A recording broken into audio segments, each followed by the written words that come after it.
الحمد لله رب العالمين والصلاة والسلام على أشرف الأنبياء والمرسلين وعلى آله وصحبه أجمعين أما بعد فأعوذ بالله من الشيطان الرجيم بسم الله الرحمن الرحيم رب اشرح لي صدري ويسر لي أمري واحلل عقدة من لساني يفقهوا قولي اللهم انفعنا بما علمتنا وعلمنا ما ينفعنا وزدنا علما آمین یا رب العالمین۔ آج ہم انشاءاللہ تعالی اپنی کتاب تجلیات نبوت میں ابو بکر صدیق رضی اللہ تعالیٰ عنہ کا حج دیکھیں گے، اور یہ 9 ہجری کا واقعہ ہے۔ پیج نمبر 334 ہے میری بک میں، آپ لوگ بھی نکال لیجئے۔ دیکھتے ہیں، بسم اللہ الرحمن الرحیم۔ عرب سمجھتے تھے کہ وہ دین ابراہیم پر ہیں، اور اس دین کا جو شعار اب تک انہوں نے قائم رکھا تھا وہ بیت اللہ شریف کا حج ہے۔ یعنی عرب لوگ اپنے آپ کو ابراہیم علیہ السلام کے سچے فالوور سمجھتے تھے، کیونکہ وہ سوچتے تھے ہم حج وغیرہ بھی کرتے ہیں، اور حج تو آپ کو پتہ ہے نا کہ ابراہیم علیہ السلام نے ہی شروع کیا تھا فرسٹ ٹائم، اور اس وقت سے چل رہا تھا حج۔ ایسا نہیں تھا کہ حج ختم ہوا ہو، تب سے حج کی یعنی ایک یہ عبادت موجود تھی، مگر اس کی شکل بالکل بدل چکی تھی۔ اب وہ حج نہیں ہوتا تھا جیسا کہ شروع کیا گیا تھا۔ جیسے کہ آپ کو پتا ہے کہ حج میں بہت ساری چیزیں شامل ہو گئی تھیں، چنانچہ وہ ہر سال حج کا زبردست اہتمام کرتے تھے، اور اس میں انہوں نے بہت سی تبدیلیاں اور بدعتیں بھی داخل کر لی تھیں۔ اور وہ کون سی تبدیلیاں؟ اب وہ پتا ہے کہ بت پرستی تو تھی ہی، مگر اس کے علاوہ ایک بہت بڑی چیز جو انہوں نے شامل کی تھی وہ یہ تھی کہ ان کا طواف ننگے ہو کے ہوتا تھا۔ وہ کہتے تھے کہ ہمارے یہ جو کپڑے ہیں یہ گناہوں سے ناپاک ہو چکے ہیں، تو اب ہم کپڑوں میں نہیں کر سکتے طواف، یا تو قریش سے کپڑے بورو کرتے اور پھر کرتے تھے، یا پھر ننگے ہو کے کرتے تھے۔ عورتیں بھی تھوڑا سا اپنے پرائیویٹ پارٹ کے آگے بس ذرا سا پیچ ڈال لیتی تھیں، اور وہ بھی بالکل ننگی طواف کرتی تھیں۔ اور اتنی بے حیائی کا کام تھا، اور ان کے طواف سیٹیاں اور تالیاں بجانا تھا۔ اور اسی طرح عرفہ میں قریش جو تھے وہ نہیں جاتے تھے، بلکہ مزدلفہ میں بس ٹھہرتے تھے، اور وہیں بس تجارت وغیرہ کی اور مڑ کے آ گئے۔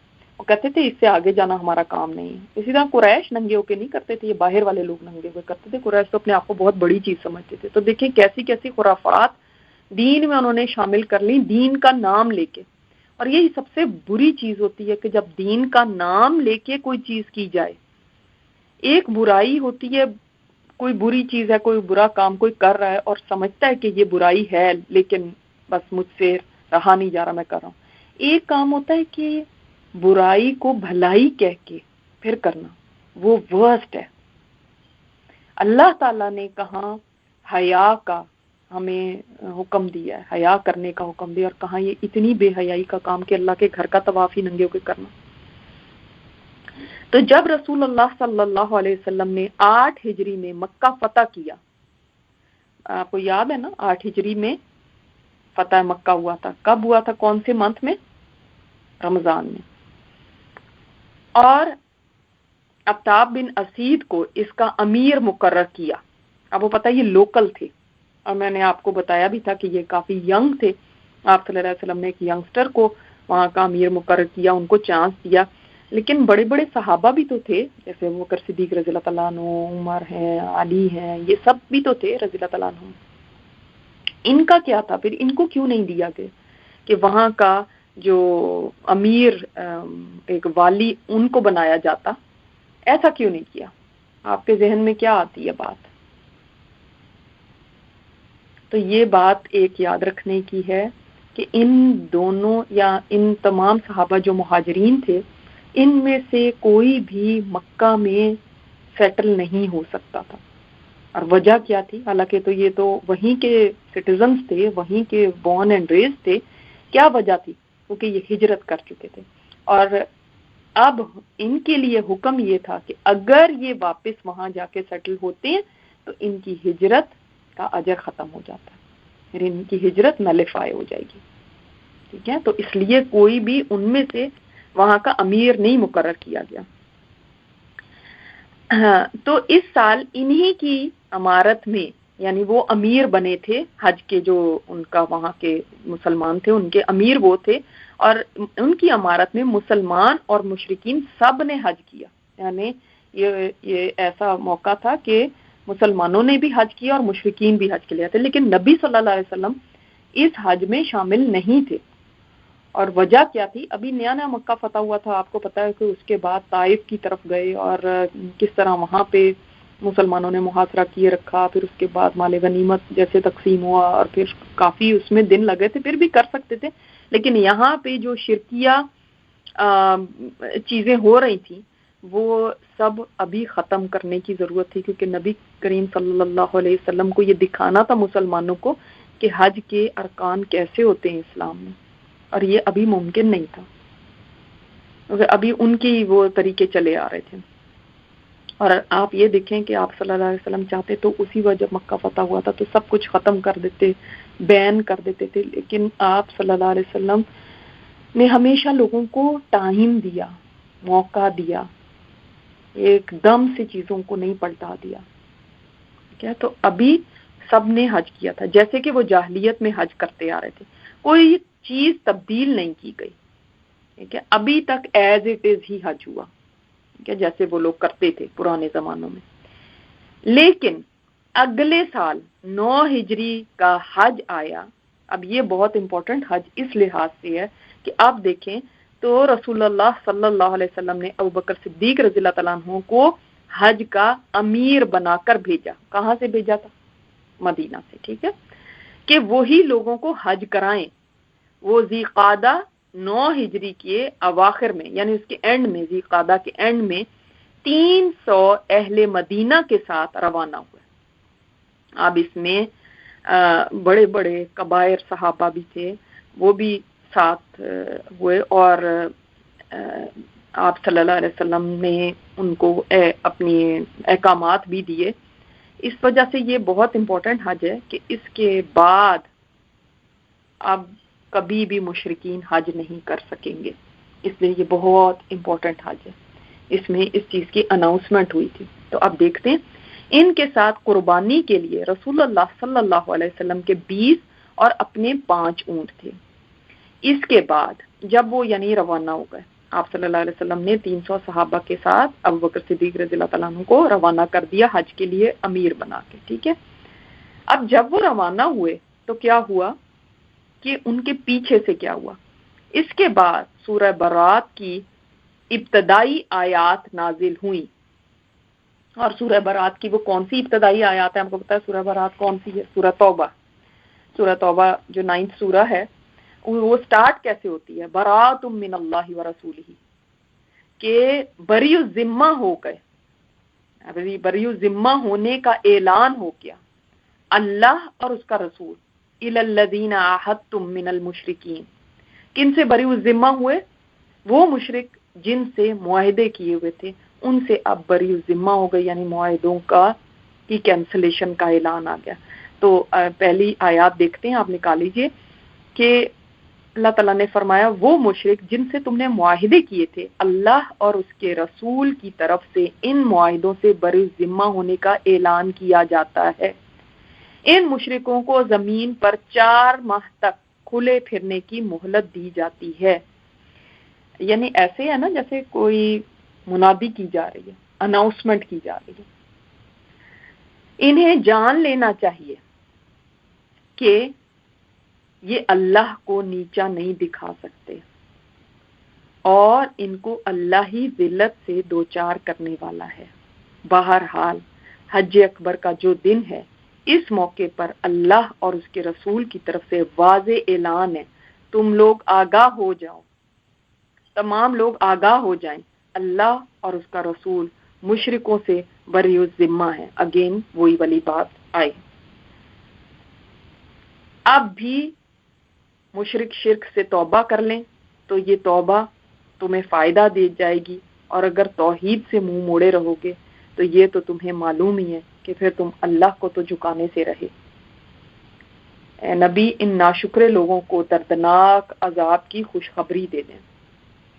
اب آپ دیکھیں کہ کیا اعلان ہوا ہے یہ پیچھے یہ آیات اتری ہیں سورہ توبہ کی جن میں یہ اعلان ہو گیا جو یہاں پہ آیا ہے، دیکھتے ہیں بک میں سے، جس میں ان تمام مشرکین سے عہد توڑنے کا حکم تھا۔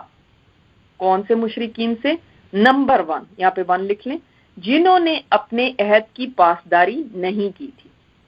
یعنی مشرکوں کی عادت تھی کہ عہد کرتے تھے پھر توڑ دیتے تھے، پھر عہد کرتے تھے پھر توڑ دیتے تھے، یہ ان کا یعنی طریقہ تھا، عہد کے پابند تو رہتے نہیں تھے۔ اور ان لوگوں کو جن کا سرے سے کوئی عہد ہی نہیں تھا، ان کو بھی 4 مہینے کی مہلت دی گئی تھی کہ اس دوران جس طرح چاہیں زمین میں گھوم پھر لیں۔ یعنی 2 طرح کے لوگوں کو 4 مہینے کی مہلت دی گئی۔ نمبر 1 کون سے مشرکین؟ وہ جو اپنے عہد کو بار بار توڑنے والے تھے۔ نمبر 2 کون سے؟ وہ جن کے ساتھ کوئی بھی عہد نہیں تھا۔ ٹھیک ہے، تو یہ 2 ہو گئے۔ نمبر 2 یہاں پہ لکھیں، ان لوگوں کا جن کا سرے سے کوئی عہد ہی نہیں تھا، اس سے پہلے نمبر 2 لکھ لیں۔ ٹھیک ہے، تو 4 مہینے کی مہلت دی گئی تھی کہ اس دوران جس طرح چاہیں زمین میں گھوم پھر لیں، یعنی اب سوچ بچار کر لو، دیکھ لو، حالات جانچ لو، تاکہ انہیں معلوم ہو جائے کہ وہ اللہ کو بے بس نہیں کر سکتے، اور یہ کہ اللہ کافروں کو رسوا کر کے رہے گا۔ البتہ اب یہ نمبر 3 لکھیں، یہاں پہ ایک اور کیٹیگری بھی ہے مشرکین کی۔ وہ کون سے ہیں؟ جو مشرکین اپنے عہد پر قائم تھے، اسے توڑا نہیں تھا، اور مسلمانوں کے خلاف کسی کی مدد نہیں کی تھی، یعنی وہ نیوٹرل رہے تھے تھرو آؤٹ، اور جو وہ عہد کرتے بھی تھے اس میں قائم رہتے تھے۔ ان کا عہد پورا کرنے کا حکم دیا گیا۔ جاوی کہ اب سے چونکہ اب اسلام کا غلبہ آ گیا تھا، اور آپ یہ دیکھ لیں کہ 1 سال ہو چکا ہے مکہ کو فتح ہوئے گئے، 1 سال سے بھی اوپر۔ اب جا کے جو نئی حکومت ہے وہ اپنے رولز اینڈ ریگولیشنز امپلیمنٹ کر رہی ہے۔ بعض دفعہ لوگ سورہ توبہ لے کر اور بہت زیادہ اس چیز کو کرتے ہیں کہ دیکھو جی یہ کہا گیا، یہ اس طرح سے کہا گیا، لیکن یہ بھی تو پھر دیکھنا چاہیے کہ ایسا کہا گیا تو وہ کیا سینیریو تھا۔ کیا جب کوئی حکومت آتی ہے تو وہ اپنی طرح کے قوانین نہیں نافذ کرتی؟ اور یہ انہی قوانین کا نتیجہ تھا۔ 4 مہینے کی مدت دی گئی، ایسا نہیں کیا گیا۔ دیکھیں کہ اسی وقت حکومتیں کیا کرتی ہیں، جب وہ کسی جگہ کے اوپر غالب آ جاتی ہیں، فتح ان کو مل جاتی ہے، تو وہاں کی عورتوں، بچوں، بوڑھوں، جوانوں، ان کے ساتھ کیا سلوک کرتے ہیں یہ کسی سے ڈھکا چھپا نہیں ہے۔ اور نبی کریم صلی اللہ علیہ وسلم نے کیا سلوک کیا تھا، اور وہاں پہ کسی کو فورس نہیں کیا گیا تھا کہ کوئی مسلمان ہو۔ جب مکہ فتح ہوا ہے، آپ کو پتہ ہے، لوگ اپنی مرضی سے جو بھی مسلمان ہوئے۔